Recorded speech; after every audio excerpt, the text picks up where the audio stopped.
Hello everyone, I'm Sir JC and you are watching Literature Unfolded.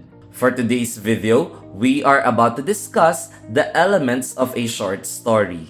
Elements of a story creates the story's flow, builds anticipation, and excites the readers.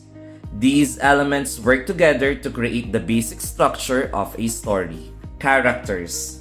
Characters in a short story is a person, in some stories an animal, who takes part in the action of the story or other literary work. The way an author develops the character in a story is very important in making the story appealing to the readers. It is said that the heart of the story are the characters. There are two major types of characters in a short story, which are the protagonist and antagonist. Protagonist is considered as the main character or the most important of all the characters. It is the character who learns something or undergoes some changes throughout the course of the story. Some stories depict the protagonist as the hero of the story. In any case, the story always revolves around the protagonist. Whereas, antagonist is the character that challenges the main character. It has no concern for the well-being of the protagonist. The antagonist may be a person, the nature, the society, or any intangible matter that contends with or creates problem for the protagonist. In some cases, they are considered as the villains of the story. Setting: the place or locale and time or period when the story happens. The setting may be based on real place and real time, or it may also be based on author's imagination. When analyzing the setting of the story, consider where the action is taking place.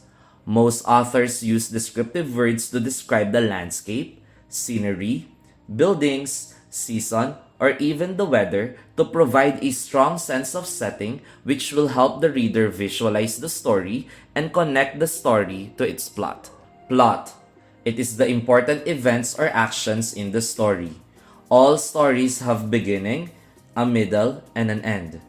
A plot is the actual story. It is what the story is all about. It is also the series of events and characters' actions that lead to the highest point of interest in a story. Here are the different parts of a plot structure, starting from exposition, rising action, climax, going down to falling action, and resolution. Exposition: it is the beginning of the story. This is where the author introduces the characters, identifies where and when the story is happening, and establishes the main conflict. Rising action: it is all the events leading to the turning point of the story.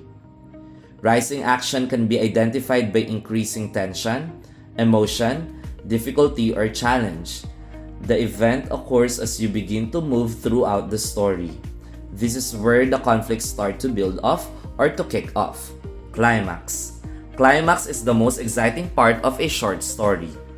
This is the part in the story when important decisions are made or important things are discovered. It is the peak of excitement, the moment when the story changes or faces its turning point.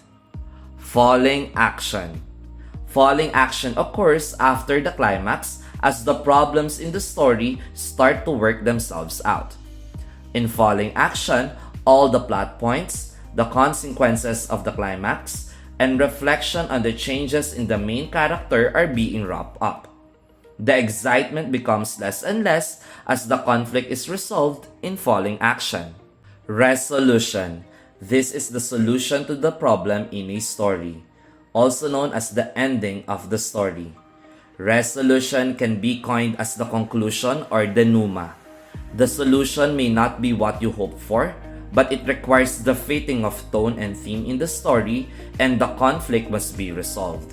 Conflict: it is the problem or the struggle that affects the characters or causes big disasters but is usually solved at the end. The main character, also called as the protagonist, needs to have someone or something to challenge him. Without conflict, the story will be boring and will not go anywhere and will not be very interesting to the readers. Conflict is the initiating moment of the story.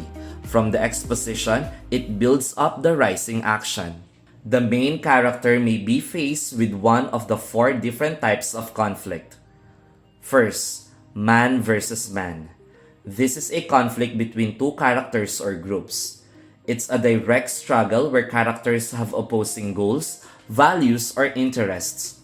This can be seen in classic rivalries, battles, or personal vendettas.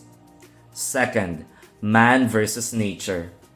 This conflict involves characters facing challenges posed by natural forces or elements. It's a struggle against the environment, such as surviving a storm, battling a wild animal, or coping with a natural disaster. Third, man versus himself. This is an internal conflict where a character grapples with their own thoughts, emotions, or moral dilemmas. It involves a struggle with personal identity, decisions, or psychological issues. Lastly, man versus society. In this conflict, characters face opposition from societal norms, laws, or cultural expectations. It is a struggle against social systems or conventions that impose limitations or injustices. Theme. It is the lesson or the message of the story. Theme is deeper meaning usually inferred by the reader. This is the central idea in a short story. This is considered as the author's message to the readers. Point of view. This is the way the story is told or narrated. It is also known as the vantage point that a writer uses to narrate the story. The following slides are the types of point of view. First person point of view. The narrator participates in and tells the story using the pronoun I. Usually, the first person point of view is in the perception of the main character. That's why the narrator uses the pronoun I. Whereas in limited third person, the narrator is not in the story and narrates it using the pronouns she or he. In limited third person point of view, the narrator only narrates the story but cannot tell the thoughts and feelings of the characters. Omniscient third person point of view. The narrator tells the story using the pronouns she or he, and he can tell the thoughts of the characters as he can see into their minds. Aside from narrating the story only, the feelings, emotions, and the perceptions of characters are perceived by the narrator. And that's it for today's video about the elements of a short story. I hope you learned a lot. See you in our next video.